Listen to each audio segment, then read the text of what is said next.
जय हिंद दोस्तों, मैं नवीन शर्मा आप सभी का स्वागत करता हूं। आशा करता हूं आप सब एकदम अच्छे हैं, एकदम बेहतरीन हैं। एक बार सारे प्यारे दोस्त बताएंगे आप सब कैसे हैं। प्राची शर्मा, यामीन खान, ज्योत्सना गंजन, मनीष कुमार, सचिन कुमार, गौरव द्विवेदी, राधा, पवन गुप्ता, दयानंद, इंजीनियर, राहुल कुमार गौतम, जोयदीप, मनीष कुमार, रूबी, वैदेही, अंकित, सुभी, वितुल, जगमोहन, चेतन पवार, सभी बच्चों का बहुत स्वागत है। और प्यारे बच्चे, पिछली क्लास में हम लोग पढ़ रहे थे, मैंने बताया था नसीरुद्दीन महमूद के बारे में। और नसीरुद्दीन महमूद के बारे में मैंने बताया था ये कौन था, इल्तुतमिश का बेटा था। ये सारी चीज़ों की बात हम कर चुके थे। सल्तनत काल का औरंगजेब इसको क्यों कहा गया, टोपी सीकर ये जीवन व्यतीत करता था।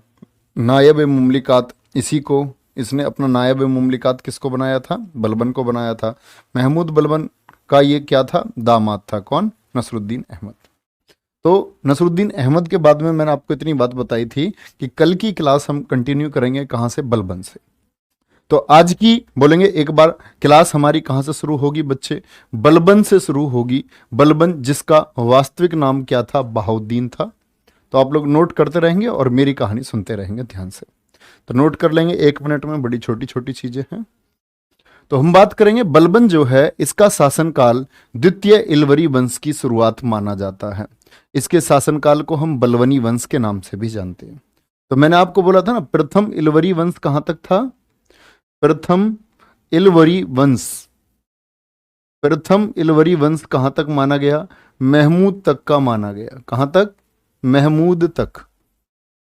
कहां तक था, जो नसरुद्दीन महमूद था वहां तक माना गया। तो कहते हैं कि भाई दिल्ली पे जितने भी राजा थे, दिल्ली पर ये जितने भी शासक हुए गुलाम वंश के, इनका अमीरों से बड़ा झगड़ा रहा। इल्तुतमिश के समय से ही इल्तुतमिश ने तो बनाया था तुर्क चहलगानी को, लेकिन वो अमीर जैसे जैसे ताकतवर होते गए, उनका संघर्ष बढ़ता गया। और अमीरों की ताकत इतनी बढ़ती चली गई कि राजाओं को उनके हिसाब से चलना पड़ा, राजाओं को उनके हिसाब से चलना पड़ा। ठीक है, चलो भी फटाफट से, कोई दिक्कत, आगे चलेंगे। बोलो भैया फटाफट से। सर कल वाली क्लास नहीं आ रही है सर, कल की क्लास अपलोड नहीं हुई है सर, देखना जरा कल की क्लास अपलोड नहीं है क्या। चलो भाई, तेजवीर राव कह रहे हैं, आप सारे बच्चे एक बार बताएं क्या कल की क्लास अपलोड नहीं है क्या। मैंने तो क्लास आपको कराई है कल।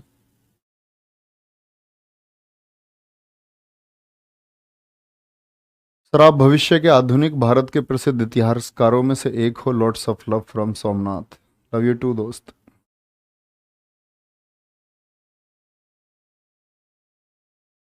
क्यों,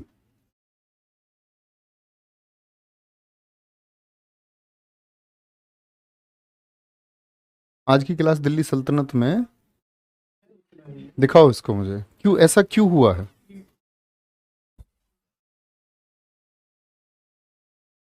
प्यारे बच्चे, इसमें क्या है, आपका दिल्ली सल्तनत देखो ऊपर आ रहा है, दिल्ली सल्तनत 2 और दिल्ली सल्तनत 1। तो वो ऊपर नीचे हो गई है क्लास, आप देखेंगे 2 जगह आ रही है। इसको अभी तुरंत ठीक करवाओ, अभी ठीक हो जाएगी भैया, 5 मिनट में। क्लास अपलोड है, अपलोड है, बस ऊपर नीचे हो गई है। तुम लोग इतना झूठ बोलते हो, तुम देखते भी नहीं हो, है भाई। चलो कोई बात नहीं, छोड़ो उसको।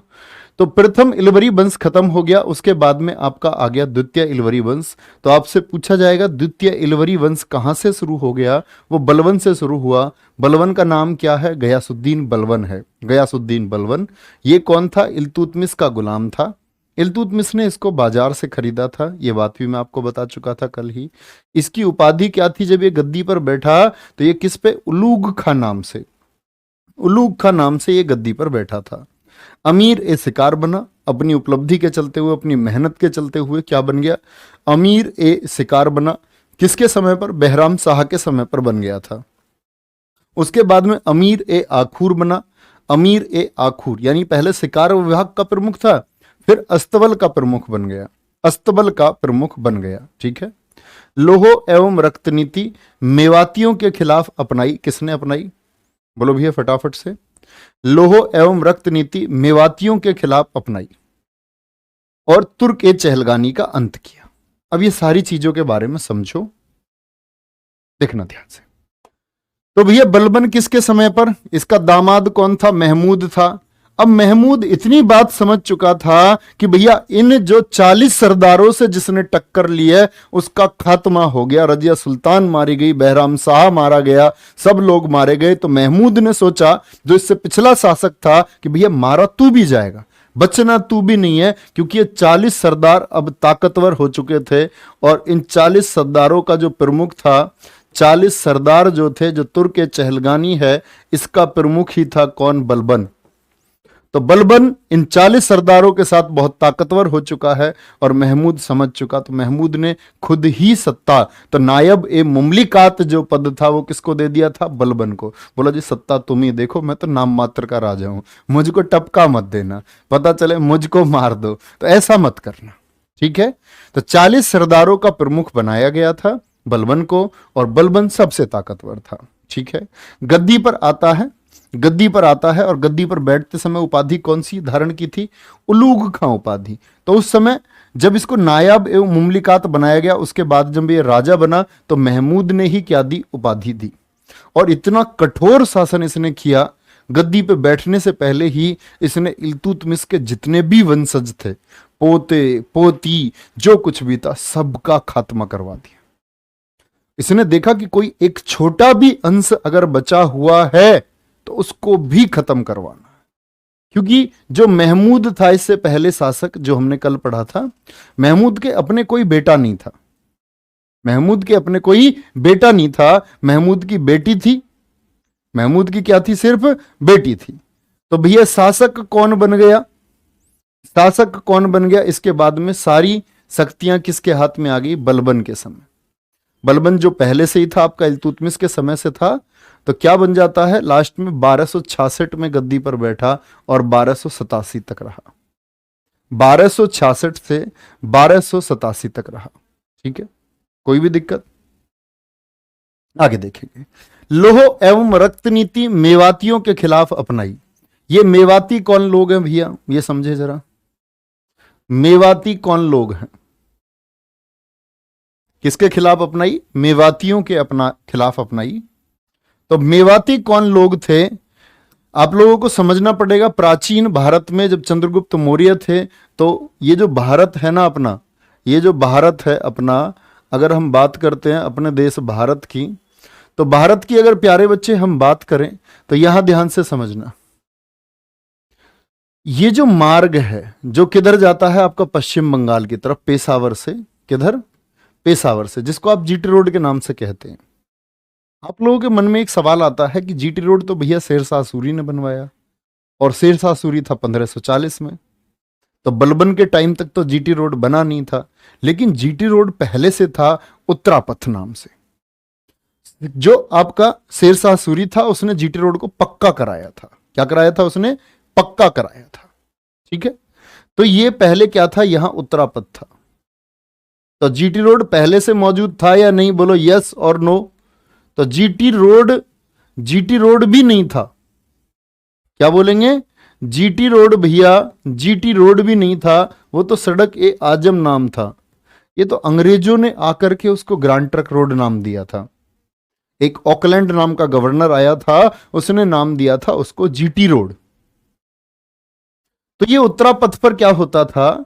यहां आपका पंजाब और दिल्ली के बॉर्डर की साइड में, इधर भाई पहले केंद्र शासित प्रदेश तो थे नहीं उस समय, तो इस वाले क्षेत्र में क्या होता था? ये मेवात क्षेत्र है, राजस्थान का दिल्ली से लगा हुआ जो बॉर्डर है। तो ये जो मेवात है, इस मेवात में होती थी भैया लूट। क्या होती थी? यहां लूट होती थी। जितने भी राहगीर थे जो इस उत्तरापथ पर चलते थे, उनको मेवाती लूटते थे। मेवाती कहते हैं कि जो स्त्रियां पानी भरने जाती थीं, उनके कपड़े उतार करके उनको नंगा दौड़ा देते थे, यात्रियों को बहुत पीटते थे। तो सबसे पहले जब बलबन गद्दी पर आया, उसने सुनी समस्याएं क्या हैं, समस्याएं क्या हैं। तो बलबन को किसी ने बताया भैया कि जो ये पंजाब है ना भैया, पंजाब में जो सतलुज नदी है, सतलुज नदी पर मंगोल आ चुके हैं और मंगोल बहुत जल्दी ही आक्रमण करेंगे। तो पंजाब में है मंगोल। उसने बोला अच्छा ये दिल्ली आएंगे? हाँ जी दिल्ली आएंगे। अच्छा इधर की तरफ समस्या क्या है? यहां पड़ता था बीच में मेवात, तो मेवात में ये समस्या थी। बोला पहले इस अपने पास वाले इलाकों को मजबूत करो। भैया इलाके को मजबूत कहां से करे? तो बोलेंगे भैया कि ये तो परेशान कर रहा है। कौन परेशान कर रहा है? मेवाती परेशान कर रहा है। किसको? यहां के नागरिकों को। बोला 3,000 कट्टर अफगानी सैनिक बुलाए गए। 3,000 कट्टर अफगानी सैनिक बुलाए गए और कहां उनको तैनात कर दिया? मेवात क्षेत्र में। बोला कोई भी किसी को परेशान करने वाला अगर है, उत्पात मचाने वाला, लूटपाट करने वाला कोई भी है, उसकी गर्दन मुझे धड़ से अलग चाहिए। तो इसीलिए बोलते लोहो और रक्त नीति, यानी तलवार और गर्दन कलम। तलवार और गर्दन कलम की ये जो नीति थी, लोहो एवं रक्त नीति, ये किसके खिलाफ अपनाई थी? इसने मेवातियों के खिलाफ अपनाई थी। मौनी कह रही है सर पुरानी और प्राचीन में क्या अंतर है? कोई अंतर नहीं है भैया, कोई भी अंतर नहीं है। ठीक है। तुर्क ए चहलगानी का अंत किया। अब यहां समझो, आप कहेंगे भैया ये तो खुद सरदार था इनका। तो भैया खुद सरदार था, बलबन इतनी बात जानता था। आज जब एक सरदार खड़ा हो सकता है गुलाम वंश का राजा बनने के लिए, तो कल को कोई दूसरा सरदार भी हो सकता है। बलबन ऑप्शन ही नहीं छोड़ना चाहता था, कोई ऑप्शन ही नहीं किसी के लिए। बोल रहा है कि भाई कोई गद्दी पे बैठने लायक कोई होगा तो उसको खत्म कर दो। तो बोला गया कि भाई 40 में से कोई एक तो खड़ा नहीं हो। तो जैसे बदायूं का था एक, बदायूं का एक इख्तेदार था उन्हीं 40 में से। बदायूं का था बकबक। कौन था बदायूं का? बकबक था। जैसे मैं एक उदाहरण बता रहा हूं आपको सिर्फ, जैसे अवध में था एक आपका अमीन खान।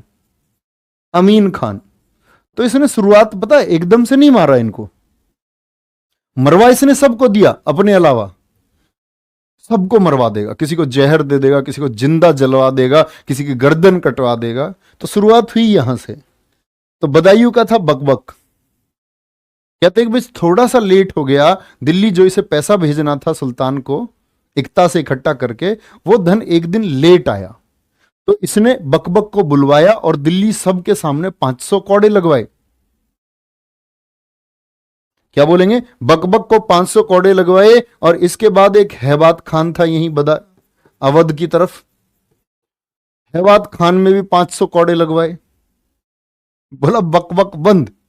उसने कुछ भी बकबक करी, बोला बकबक बंद। बकबक में कितने लगवा दिए कौड़े? मतलब ऐसे समझो तुम कि बलबन एक तानाशाह की तरह बैठा, अपने ही लोगों को पिटवाना शुरू कर दिया। फिर इसके बाद में जैसे एक आपका अवध का था अमीन खान। अमीन खान इसको बंगाल की तरफ इसने भेजा था कि बंगाल में देख के आओ क्या गड़बड़ी चल रही है। अब ये बेचारा वहां विफल रह गया अमीन खान।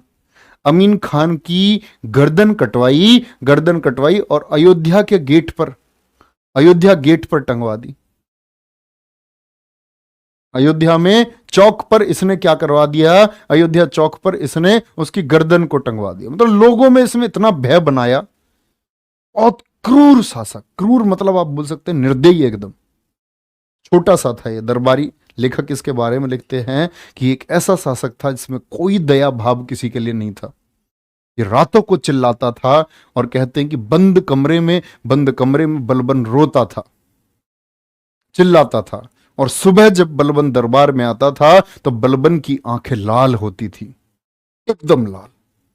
तो लोगों ने प्रश्न पूछा ऐसा क्यों है, क्यों चिल्लाता था? तो कहते हैं कि बलबन का मतलब शुरुआती दिनों में बहुत लोगों ने तिरस्कार किया था, क्योंकि वो एक तो शकल का बुरा था और उसकी हाइट कम थी, शरीर उसका उल्टा सीधा था। तो लोगों ने बड़े मजे लेते थे उसके। तो कहते वो सबके खिलाफ हो गया बलबन, सबके खिलाफ, सबकी खिलाफत उसने कर दी। हाँ, यूपी वाला अयोध्या, अयोध्या और क्या पंजाब का भी अयोध्या है कोई? भाई पाकिस्तान में भी है कोई अयोध्या? कह रहे यूपी वाला अयोध्या। यार मेरे थोड़ा लॉजिक तो रखो। रूबी चौधरी कह रहे हैं भैया किम जोंग उंग उत्तर कोरिया वाले की तरफ होगा ये। हाँ ऐसा ही है, ऐसा ही समझो। उत्तर कोरिया वाला है ना वो, जैसे उसने बोला पूरे देश में लोग बस 7 तरह की कटिंग करवा सकते हैं, 8वीं कटिंग ही नहीं है कोई। 7 कटिंग दे दी, नाई वाई सबको दे दी कि भैया आप ये सारे सैलून्स में ये कटिंग होंगी, इसके अलावा नहीं होंगी। बलबन ने खौफ बना दिया अपना, रुला जमा दिया, रुला। बलबन के खिलाफ कोई आवाज उठाने को तैयार नहीं था। अब सुनो बलबन के बारे में। तो तुर्क चहलगानी को इसने जो इसके खिलाफ आवाज उठाती थी, गुलाम वंश के जितने भी वंशज थे छोटे छोटे, वो सब खत्म कर दिया इसने। देखो ध्यान से। अब इतने पे भी बलबन का पेट नहीं भरा, इतने में भी बलबन का पेट नहीं भरा, और बलबन का पेट नहीं भरा तो भैया ये सताया हुआ आदमी अब लोगों को सताने पे उतर आया और बोला सिजदा, दरबार में कोई भी आएगा पहले मेरे सामने झुकेगा, झुकेगा ऐसे, और झुक करके फिर लंबा लेट जाएगा भैया, लंबा लेट जाएगा और फिर कोहनियों पर आएगा अपने रेंगता हुआ, कोहनियों पर, और कोहनियों पर रेंगता हुआ आएगा और फिर मेरे पैरों को चूमेगा, फिर आकर के मेरे पैरों को चूमेगा। ठीक है जी, पैरों को चूमेगा। और भैया अब सोचो ये सताया हुआ आदमी लोगों को कितना सता रहा है, बदला ले रहा है लोगों से। बोला बलबन अब राजा है। ऐसा होता है ना, बहुत से लोग जब शक्ति में आते हैं तो वो बदला लेते हैं। फिर भैया इसने नौरोज उत्सव शुरू करवाया। ये नौरोज उत्सव ईरानियों का त्योहार है। किसका? ईरानी मनाते हैं, ये ईरानी नववर्ष है, ईरानी नववर्ष है। क्या बोलोगे? ईरानी नववर्ष, ईरानियों का हैप्पी न्यू ईयर है।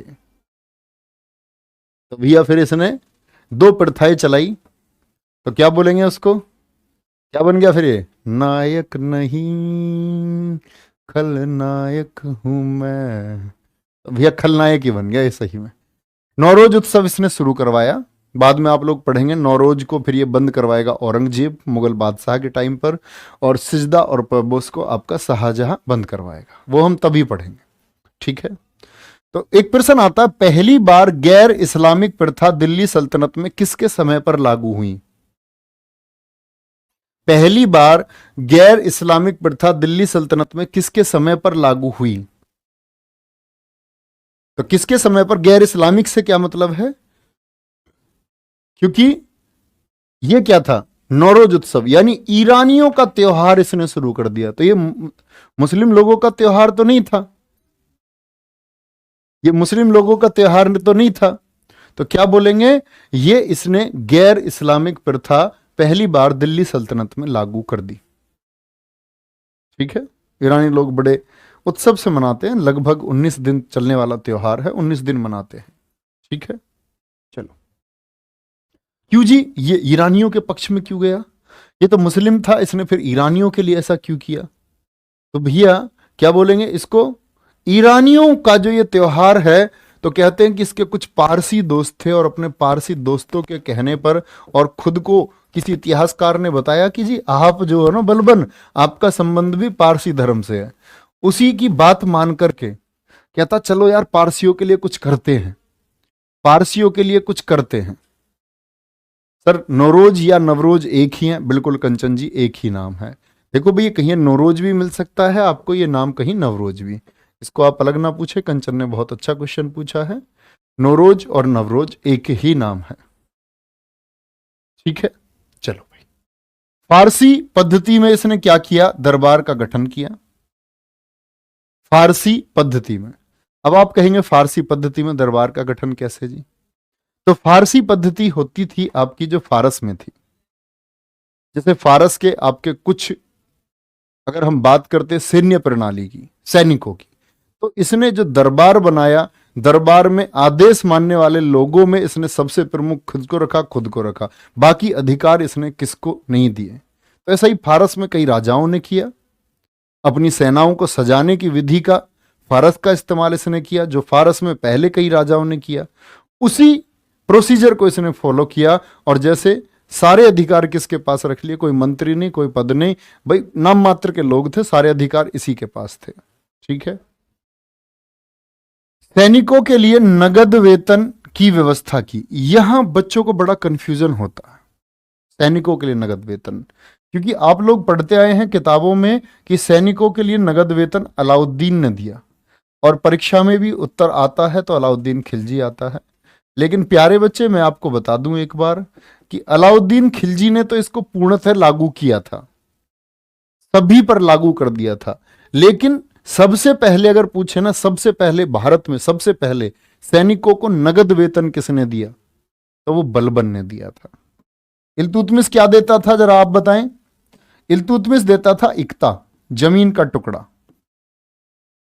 जमीन का टुकड़ा। इसने बोला इक्ता नहीं देंगे। इसने बोला सारी इक्ताओं की जांच करो, ये इक्ता अर्थात जमीन किस किस को मिली थी, किस किस को मिली थी। सर सरदार तो सिख होते हैं, बिल्कुल होते हैं यार। सरदार का मतलब होता है चीफ लीडर। सरदार कोई स्पेशल वर्ड नहीं है, सरदार का मतलब है जो लीड करने वाला है। ठीक है, जैसे आप मुखिया को बोल देते हैं, ऐसी सरदार होता है। जाति की बात नहीं चल रही है ना, धर्म की बात चल रही है। देखना ध्यान से, क्या बात मैंने बोली आपसे। तो इसने बोला सारी इक्ताओं की जांच करो, और इक्ता प्रथा किसने चलाई थी? इल्तुतमिश ने चलाई थी। बोलो यस और नो। तो जब सारी इक्ताओं की जांच हुई तो उसने देखा कि भाई किसी के बाबा को इक्ता मिली थी, बाबा मर गया, बाबा या बाबा का जो लड़का है, लड़का, भाई लड़के का पिता और बाबा, ऐसी तो आएगा। बाबा मर गया, पिता इस्तेमाल कर रहा है, पिता भी मर चुका है, लड़का इस्तेमाल कर रहा है। या उसने देखा कुछ में बाबा ही जिंदा है, बाबा जिंदा ही बैठा, इक्ता का इस्तेमाल कर रहा है। भाई इक्ता सैनिकों के लिए थी, जो लड़ेगा उसको भूमि मिलेगी। अब लेकिन बाबा क्या लड़ने लायक है?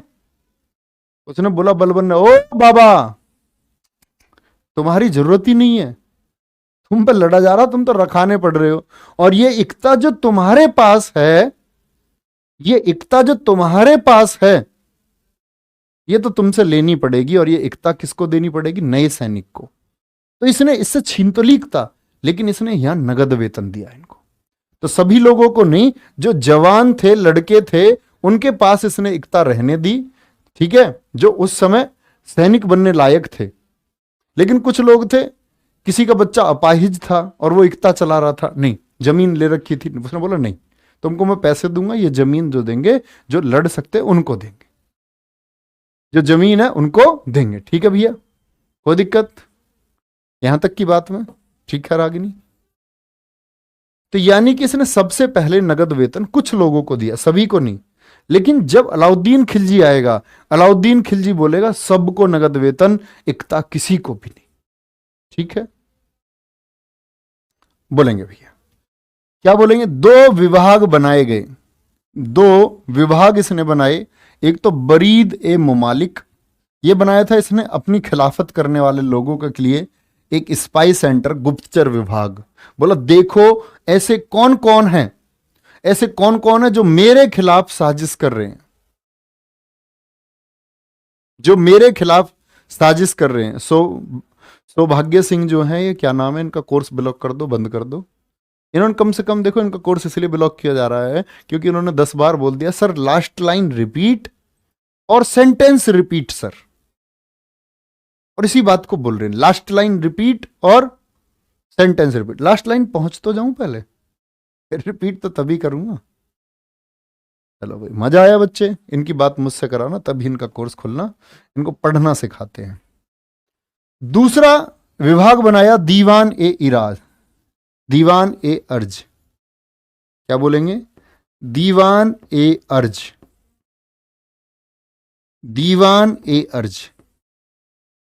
भैया कोर्स ब्लॉक नहीं हुआ, कभी परेशान हो जाओ, मैं ऐसे डायलॉग करता रहता हूँ बीच में। कोर्स बंद नहीं है, कभी फोन वोन घुमाने लग जाओ इधर उधर, बोलो गुरुजी देखने वर्दी पहन के। चलो, दीवान ए अर्ज, ये क्या था? अपने सैनिकों के लिए इसने बनाया था। किसके लिए? सैनिकों के लिए। तो पूछा जाता दीवान ए अर्ज की स्थापना किसने की थी? और बरीद ए मुवालिक, बरीद का अर्थ होता है आपका गुप्तचर, जो गुप्तचर विभाग का प्रमुख अधिकारी होता था। ठीक है, सार्थक चौधरी पूछ रहे न्याय का घंटा किसने लगवाया? बता चुका हूं मैं आपको, बता चुका हूं, पिछले पीडीएफ आप लोग पढ़े। चलो भाई, बलबन ने न्याय विभाग की स्थापना की थी, बलबन ने न्याय विभाग की स्थापना की थी। सर ये अधिकतम राजा मुसलमान ही क्यों बने? क्योंकि प्यारे बच्चे ये बाहर से आए, तलवार के दम पर इन्होंने जीता। आपके जो पूर्वज थे वो उस समय सो रहे थे, हमारे जो पूर्वज थे वो उस समय सो रहे थे जब ये बाहर से लोग तलवार लेके आए थे। और आपको ये मानना पड़ेगा कि चंद लोग तलवार के दम पर आकर के अपना राज्य स्थापित कर गए, क्योंकि हम लोग क्या थे? हम लोग बटे हुए थे। हमको किसी से मतलब नहीं है, भैया पड़ोसी से क्या लेना, इनकी लड़ाई है, अपना आप देखेंगे, ऐसी तो कहते हैं हम लोग। गली मोहल्ले में हमारे में झगड़ा हो जाता है जी, हमारा क्या मतलब। हम कभी खड़े हुए सही चीज के लिए कि हाँ गांव में ये चीज गलत हो रही है और मैं इसके खिलाफ हूं और मैं बोलूंगा इस चीज के लिए कि भाई ये खिलाफ है और इस खिलाफ के लिए मैं खड़ा होऊंगा, मैं लड़ूंगा। इतना दम है किसी में? ऐसे ही हमारे देश के पुराने लोग थे, बिखरे हुए, बोले मुझे इससे कोई मतलब नहीं। कभी इन्होंने किया, मान के चलो पंजाब पे आक्रमण, तो दिल्ली वाला बैठा है आराम से, बोला पंजाब पे ही तो है, मुझे क्या दिक्कत है। फिर ये दिल्ली आ गए, तो दिल्ली से आगे यूपी वाले जो थे उन्होंने सोचा यार यूपी पे ही तो है। हुआ ना ऐसा। पानीपत के तीसरे युद्ध में मराठे महाराष्ट्र से 2200 किलोमीटर दूर चल करके हरियाणा में लड़ने आए सन 1761 में, और उत्तर भारत के बहुत सारे राजाओं ने उनका सहयोग नहीं किया। महाराष्ट्र के लोग चांटे लगाते हैं आज उत्तर प्रदेश बिहार के किसी व्यक्ति को पकड़ के, बोला तुम ही थे ना जब हम गए थे, फोन ऑफ कर लिया था तुमने। अब से नहीं, पहले से हम लोग बिखरे हुए थे और बहुत बिखरे हुए थे। आज भी यही है, सब लोगों को अपनी अपनी पड़ी है।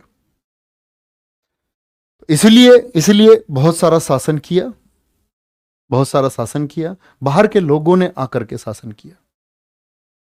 बलबन के समय 1279 में मंगोल आक्रमण हुए, जिसको इसने विफल कर दिया था, फेल कर दिया था। ठीक है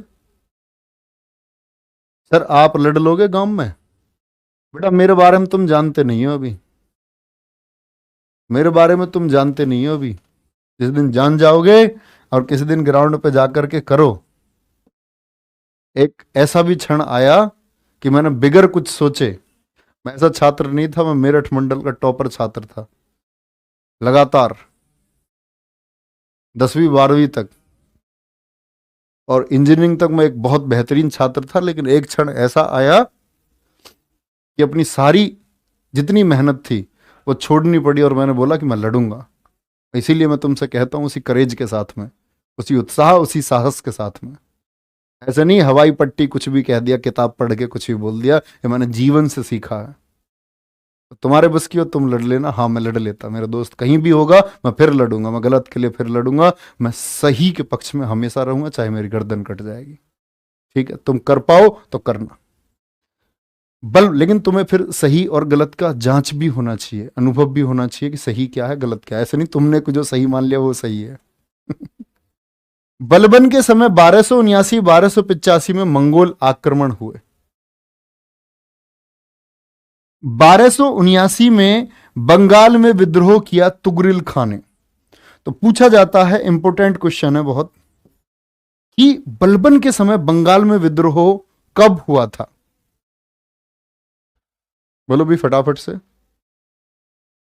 भैया कोई आवाज खिलाफ उठाता है गलत के तो पुलिस उस पर रिपोर्ट कर देती है। हम पर हुई है रिपोर्ट, बहुत रिपोर्ट हुई है, लेकिन क्या पुलिस हमको रोक सकती है सही काम करने से? नहीं रोक सकता, कोई नहीं रोक सकता। सत्य के साथ भगवान होता है मेरे दोस्त, सत्य कभी पराजित हो ही नहीं सकता, नेवर। ये बात समझें, अब ध्यान से वापस आएंगे केंद्र पर। 1279 में बंगाल में विद्रोह तुगरिल खान ने किया। किसने किया? तुगरिल खान। ये तुगरिल खान कौन है? जो बंगाल था, बंगाल आपका, अगर मैं बात करूं किसकी, अगर हम करते हैं भारतवर्ष की बात, किसकी बात कर रहे हैं? भारतवर्ष की बात कर रहे हैं प्यारे बच्चे। तो इधर तो हो गया बंगाल और यहां है दिल्ली। तो ये जो बंगाल था इसमें था तातार खां। कौन था? तातार खां। तो दिल्ली का बहुत ज्यादा कंट्रोल नहीं था बंगाल पर। क्या बात मैंने बोली? दिल्ली का अब से पहले बहुत ज्यादा कंट्रोल बंगाल पर नहीं था, और तातार खां एक स्वतंत्र शासक की तरह वहां काम कर रहा था। दिल्ली से पैगाम भेजा गया बलबन के द्वारा, तातार खां तुम स्वतंत्र नहीं रह सकते। और तातार खां जानता था, तातार खां जानता था कि बलबन कैसा है, आ जाएगा यहीं। तो बोला भैया तुम्हारी अधीनता स्वीकार है, मैं दिल्ली के तख्त के अधीन रहने के लिए स्वीकार करता हूं, और जो भी आप नजराना यानी गिफ्ट मुझसे मांगोगे मैं आपको भेजने के लिए भी तैयार हूं, भेजने के लिए भी तैयार हूं। तो क्या बोलेंगे? तातार खां ने भेजे 63 हाथी, 63 एलिफेंट्स। 63 हाथी भेंट किए, गिफ्ट किए। 63 हाथी गिफ्ट किए, किसको गिफ्ट किए? बलबन को गिफ्ट किए। बड़ी गड़बड़ हुई भैया, ये तो बंगाल स्वतंत्र था, दिल्ली के अधीन आ गया। लेकिन तातार खां का पुत्र हुआ, तातार खां का जो पुत्र हुआ वो हुआ तुगरिल खां। इसने बोला देख लेंगे बलबन को, बलबन कोई ज्यादा बड़ा नेता है, देख लेंगे बलबन को, बलबन क्या है।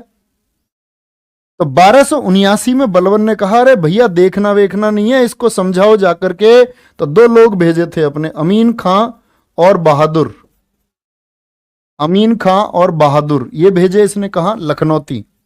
लखनौती बंगाल का वो क्षेत्र है जहां पर इनका शासन था। लखनौती कहां है? बंगाल में। तुगरिल खां, तो इन दोनों लोगों को तुगरिल खां ने बड़ा बेइज्जत किया, बड़ा पीटा, मार भी लगाई इनमें। बोला अच्छा बलबन की साइड से आए हो, अच्छा बलबन की साइड से आए हो, रैपट रैपट चाटे चाटे लगा दिए इसमें। भैया दोनों वापस भेज दिए, कहने का मतलब ये है।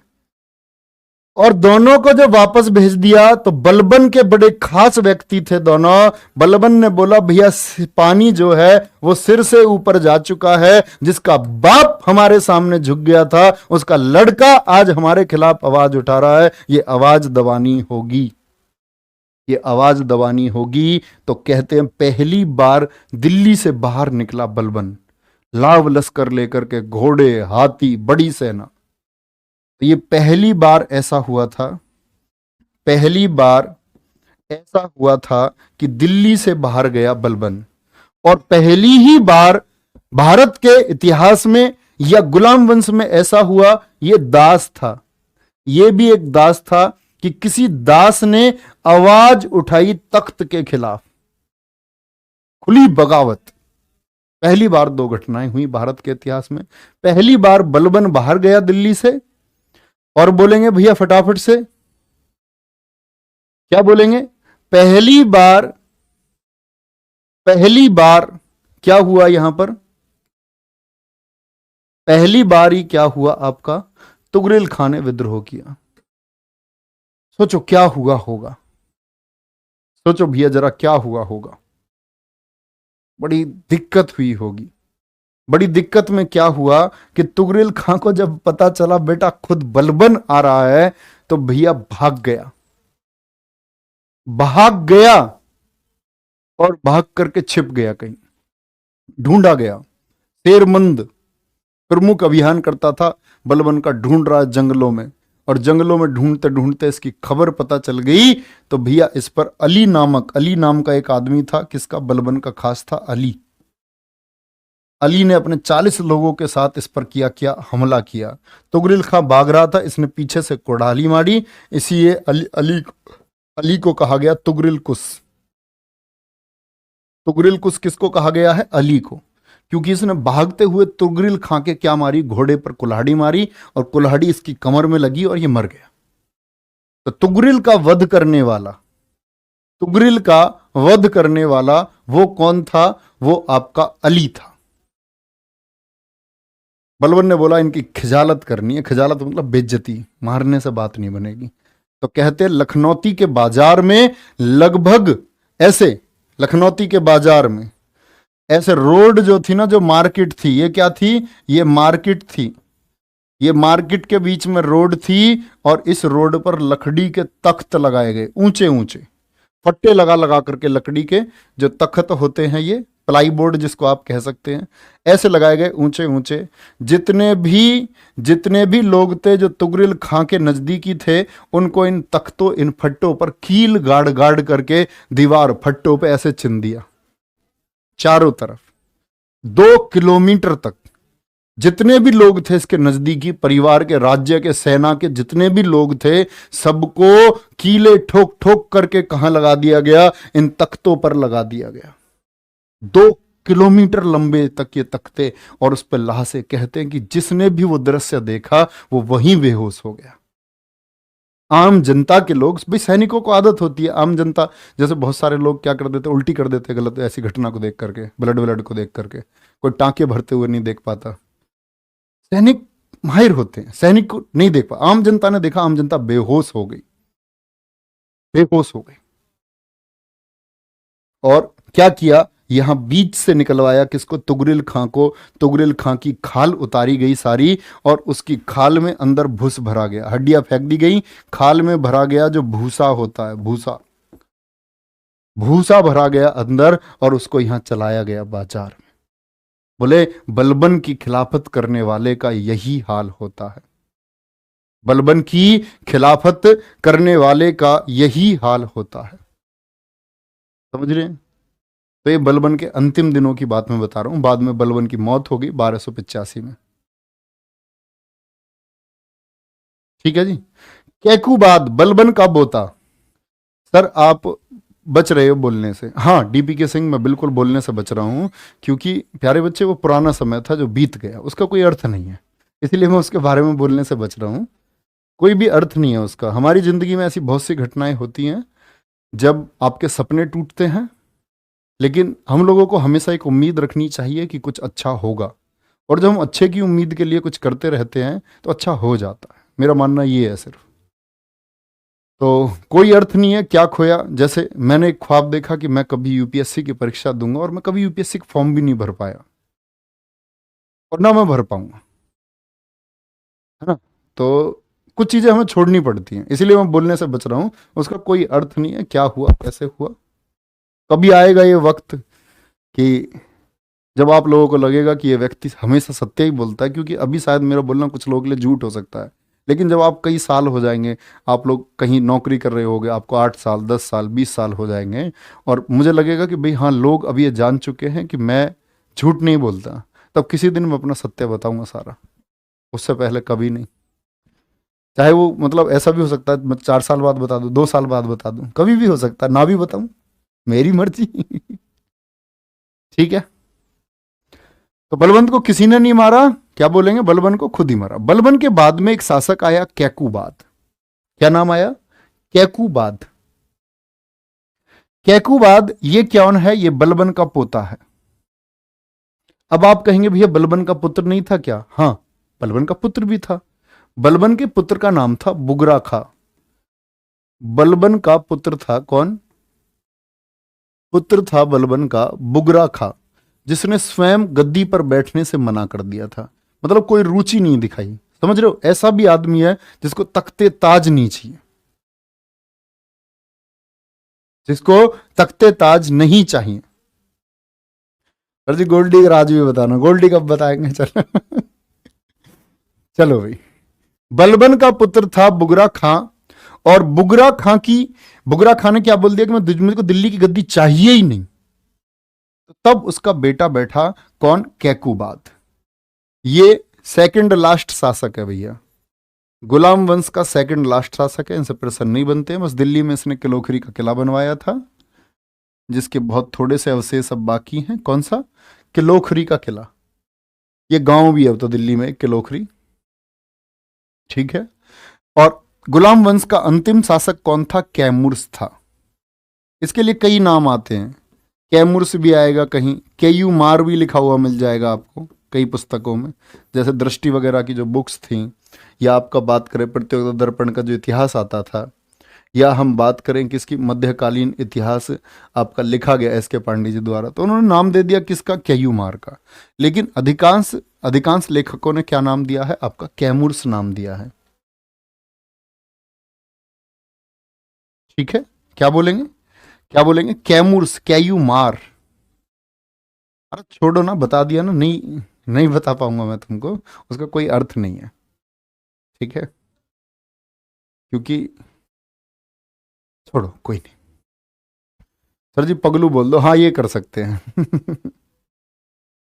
भैया काश आप आईएएस होते तो कितना सुहावना पल होता। वो नहीं, जरूरी नहीं है, मैं ये नहीं कह रहा कि मैं आईएएस बन जाता।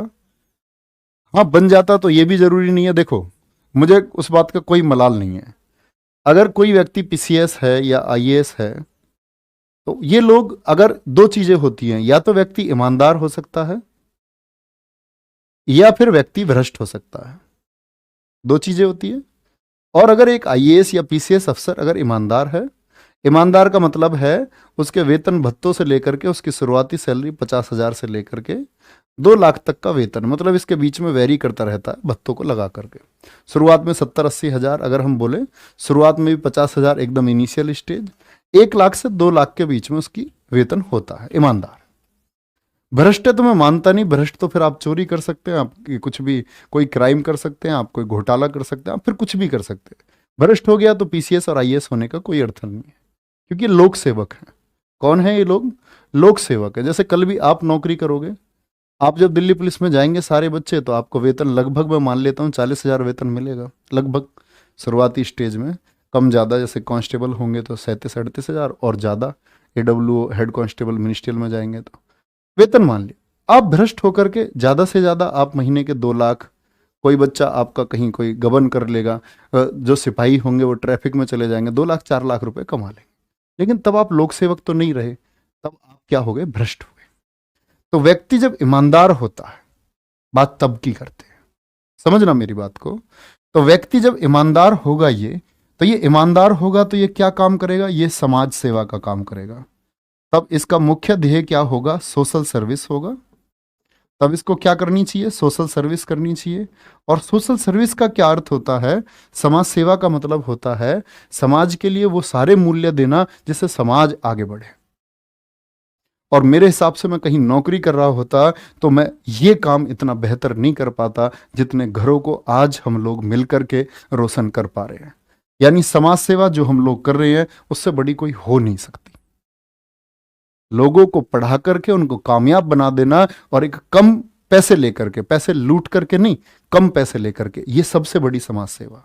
यानी ईमानदारी का धर्म तो हमने निभा लिया आपका। अब बात होती है कि भ्रष्ट होकर के लोग जितना पैसा कमाते उतना पैसा भी हमें मिलता है, उससे कहीं ज्यादा मिलता है, उससे कहीं ज्यादा मिलता है। आप ही लोगों की वजह से मिलता है। आप लोगों ने इतना दिया है जितना किसी ने किसी को नहीं दिया। आप लोगों को बहुत थोड़े थोड़े धन से बहुत धन आ जाता है, बहुत पैसा आ जाता है। मैं आपको इतनी बातें इसलिए बता रहा हूं कि ईमानदारी और भ्रष्ट होने में क्या फर्क है। तो यानी कि ना तो हमको भ्रष्ट होने की जरूरत है पैसे के लिए, और जो असली वर्क है वो हम लोग कर रहे हैं, तो इसीलिए कभी मलाल हो ही नहीं सकता। तो याद रखेंगे, गुलाम वंश का अंतिम शासक कौन था? ये था शमसुद्दीन, यानी कि कैमुर्स। और ये आपकी जिंदगी के लिए मैंने समझाया है, जिंदगी के लिए। इसको जिंदगी में अप्लाई करना। जब आप लोग नौकरी करें तो ये आप लोग अप्लाई करना एक दिन अपने लिए, है ना। और आप देखोगे आप सबसे आगे जाओगे, एटलीस्ट खुश बहुत रहोगे। गलत हो जाओगे तो खुद ही दुखी हो जाओगे। तो गुलाम वंश के बाद में मैंने बताया था दूसरा वंश गुलाम था, खिलजी था, तुगलक था, सैयद था, लोदी था। तो गुलामों का क्या हो गया? पतन हो गया। और अंतिम शासक जो थे आपका कौन था? अंतिम शासक कैमुर्स था। कैमुर्स था। तो कैमुर्स के बाद में कैमुर्स की ही सेना में प्रमुख उसका सेनापति हुआ करता था जलालुद्दीन खिलजी। और कहते हैं कि गुलाम वंश के पतन में इसी का सबसे बड़ा योगदान था। गुलाम वंश के क्या बोलेंगे? गुलाम वंश के पतन में इसी का सबसे ज्यादा नाम था। कन्हैया कह रहे हैं किलोखरी का किला कहां है? भैया दिल्ली में है, दिल्ली में है मेरे दोस्त, मैंने बताया था। आप सुना करो प्लीज, देखेंगे ध्यान से। इसकी जो उपाधि है जलालुद्दीन खिलजी, क्या बोलेंगे? इसकी उपाधि थी शाइस्ता खां।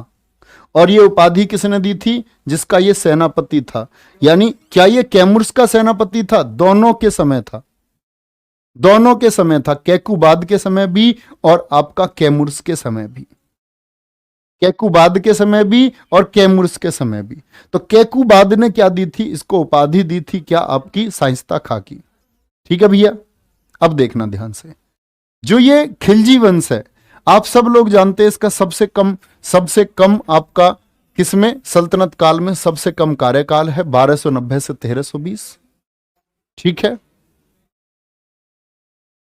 देखो ध्यान से। तो क्या बोलेंगे? जो आपका सॉरी ये गलत लिखा हुआ है शब्द, इसको ठीक लिखना। क्या बोलेंगे? सल्तनत काल का सबसे बुजुर्ग शासक था ये। क्यों था बुजुर्ग? क्योंकि 70 साल की उम्र में गद्दी पर बैठा। कितने साल का गद्दी पर बैठा था ये? 70 साल का ये गद्दी पर बैठा, और ये इतना बूढ़ा हो चुका था कि इसने, कहते हैं कि अपने विरोधियों से भी हाथ मिलाने का प्रयास किया गद्दी पर बने रहने के लिए। और गद्दी पर बने रहने के लिए बोला कि भैया सब कुछ कंट्रोल में रखो अपने, क्यों ही लड़ना, क्यों ही झगड़ना। इसको बता दे बूढ़ा आदमी कोई पेल के चला जाएगा इसको, ये गड़बड़ थी। तो इसके समय पर कड़ा मानिकपुर कहां है? ये आपका इलाहाबाद उत्तर प्रदेश में है, में मलिक छज्जू ने विद्रोह कर दिया। हज्जू नहीं, छज्जू, मलिक छज्जू ने विद्रोह कर दिया। मलिक छज्जू जो इसी का आदमी था, इसने कहां की जागीर दे रखी थी उसको। पहले देखो सेंटर में, जैसे आज पीएम होते हैं देश में, पीएम के अंडर में बहुत सारे लोग होते हैं, कार्यकर्ता होते हैं, उनके सीएम होते हैं, ये सब अधीन है। तो ऐसे जागीर दी जाती थी जहां से ये टैक्स इकट्ठा करके लगान भूमि का ये राजा को भेजते थे। तो कड़ा मानिकपुर में मलिक छज्जू इनका ही आदमी था। बोला भैया मैं बूढ़े की नहीं सुनता, बुढ़ा पता नहीं क्या क्या कहता रहता है, 70 साल का 1-2 साल का और है, हम क्यों माने उसकी। तो खुद बैठ गया, बोला मैं स्वतंत्र हूं, मैं स्वतंत्र हूं। ठीक है जी, मैं स्वतंत्र हूं, मैं अधीन नहीं हूं किसके? जलालुद्दीन खिलजी के। अच्छा, यहां एक फैक्ट लिखा हुआ है, ध्यान से देख लेना, कि जो जलालुद्दीन खिलजी था, जलालुद्दीन खिलजी, इसका शासनकाल भी नोट कर लेना प्यारे बच्चे, ये 1290 से 96 तक रहा है। 1290 से 1296 तक रहा है। तो भैया अभियान किया इसने, मलिक छज्जू को हराया, और मलिक छज्जू की जगह किसको वहां पर बिठाया गया? इसका भतीजा था। कड़ा की जागीर अलाउद्दीन खिलजी भतीजे को दे दी, भतीजे को दे दी। भतीजा मतलब इसके चाचा लगते थे जलालुद्दीन खिलजी। ठीक है भैया, इसके 2 बेटे थे, किसके? जलालुद्दीन खिलजी के। जलालुद्दीन खिलजी के खुद के 2 बेटे थे, इब्राहिम खाने खाना और अरकली खां। इब्राहिम खाने खाना और अरकली खां। ठीक है गुरुजी, अमीर खुसरो के बारे में तो बताया नहीं आपने। अभी तो बेटा मैंने अकबर के बारे में भी नहीं बताया, अभी तो मैंने वॉरेन हेस्टिंग्स के बारे में नहीं बताया, अभी तो राजा राम मोहन राय मैंने आपको नहीं पढ़ाए, अभी तो स्वामी विवेकानंद आपको मैं पढ़ाऊंगा, अभी तो बहुत कुछ नहीं पढ़ाया। क्या बोलते हो? आएगा। कुछ बच्चे एडवांस चलते रहते हैं आगे आगे, इनके पास कुछ नोट्स होते हैं, ये पढ़ लेते हैं थोड़ा सा, 4-5 अक्षर इनको पता होते हैं और ये उसी को गाते रहते हैं बस। अब इनके पास कोई नोट्स होंगे, इनको पता होगा जलालुद्दीन खिलजी में वर्णन आता है आपका किसका, तो एक बार नाम ही लिख देते हैं इसमें। मैं कहता हूं भैया ध्यान से पढ़ा करो, बहुत ध्यान से, आपको बोलने की जरूरत ही नहीं है। अब यहां खेल शुरू होता है कड़ा में जो अलाउद्दीन खिलजी है, जब अलाउद्दीन खिलजी को इलाहाबाद मिला तो सपने देख लिए किसके? दिल्ली की गद्दी के। बोला इस बुढ़े को हटा करके दिल्ली की गद्दी पर मैं बैठूंगा। क्या बोला? इस बुढ़े को हटा करके दिल्ली की गद्दी पर मैं बैठूंगा। ये 70 साल का आदमी अब राजा नहीं रहेगा, लेकिन राजा बनने के लिए क्या चाहिए? राजा बनने के लिए धन चाहिए। तो दिल्ली से अलाउद्दीन खिलजी दिल्ली की गद्दी पर बैठने के लिए, दिल्ली की गद्दी पर बैठने के लिए कहां? आपका इलाहाबाद से चल दिया आपका दक्षिण की तरफ। बोला पैसे लेकर के आऊंगा इस राजा से लड़ने के लिए। किसी ने बताया कि भाई पैसे कहां से मिलेंगे, तो उन्होंने बोला पैसे मिलेंगे दक्षिण में राजा रामचंद्र देव के यहां बड़ा सोना रखा हुआ है, बहुत सोना रखा हुआ है, वहां तुमको जाना होगा। तो भैया चल दिया अपने सैनिकों को लेकर के। लेकिन रास्ते में लोगों को तो पता चल जाएगा, यार ये इलाहाबाद का जागीरदार इधर कहां जा रहा है। इसने बड़ा बहाना बनाया, और अलाउद्दीन खिलजी, मैं मानता हूं कि इससे ज्यादा चालाक आदमी पूरे पूरे सल्तनत काल में कोई नहीं हुआ। तो पता है इसने लोगों पर मैसेज फैलवाया, अपने दूतों को इसने आगे भेज दिया खुद से भी। बोला अलाउद्दीन खिलजी अपने चाचा से नाराज हो गया है और भैया रोते हुए अब जाएगा। अब रोते हुए अलाउद्दीन खिलजी जा रहा है, छोड़ करके जा रहा है सब कुछ। लोगों ने पूछा भैया कहां जा रहा है अलाउद्दीन खिलजी इतनी बड़ी जागीर को छोड़ करके? तो बोला वो तो भैया कह रहा है दक्षिण में एक ही राजा चंद्रदेव, उनके यहां जाकर के नौकरी करूंगा, उनके यहां जाकर के नौकरी करूंगा। तो लोगों को ये बात पता चली कि भैया अब तो ये बुढ़ा तो अपने भतीजे भतीजे किसी से प्यार नहीं करता, दक्षिण में देवगिरी की तरफ चल दिया। कौन? अलाउद्दीन खिलजी। क्या बोलेंगे? अब ये बात बाद में पढ़ना, पहले बात समझो। तो जब ये चल दिया तो यहां दक्षिण में कहां गया? देवगिरी में गया। ये मैं आपको बताऊंगा उसी समय जब आप किसको पढ़ेंगे। अभी कुछ नोट मत करना, ये सब कुछ नोट मिलेगा आपको।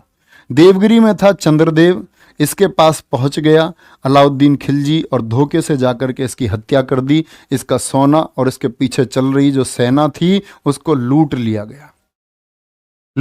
इतनी आसानी से नहीं लूटा। पहले गया यहां पर, पहले गया, अभियान किया, यहां अभियान किया किले में अंदर। किले में अंदर क्या बोला? किले में अंदर जाकर के कामयाबी पाई, आक्रमण हुआ। साथ इसके कुछ नहीं था, चंद लोग थे। पता क्या मैसेज दिया इसने चंद्रदेव को? दिल्ली पर पीछे से 20,000 की सेना और आ रही है। किले में इसने खबर पहुंचा दी, झूठी खबर, कि अभी तो ये चंद सैनिक आए हैं, 20,000 लोग और आ रहे हैं दिल्ली से पीछे पीछे। भैया गड़बड़ हो गई। झुक गया कौन? देवगिरी का चंद्रदेव। सोना लेकर के ये वापस कहां?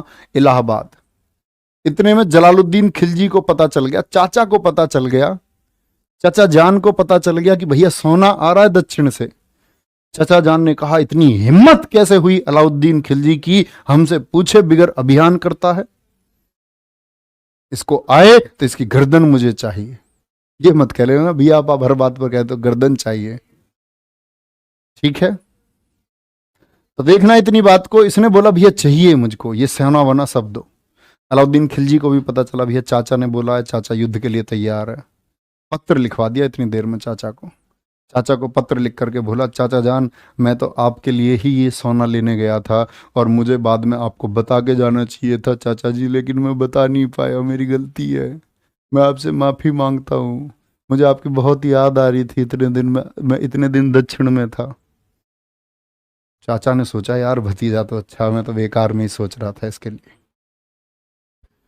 लेकिन फिर एक चाल चली, अलाउद्दीन खिलजी ने अपने नजदीकी लोगों से यह कहलवा दिया कि तुमसे जो है ना वो अकेले में मिलना चाहता है। अलाउद्दीन खिलजी अकेले में मिलेगा, कुछ दुख की बात है, उसे रास्ते में कुछ पता चला है, अकेले तुमसे शेयर करना चाहता है।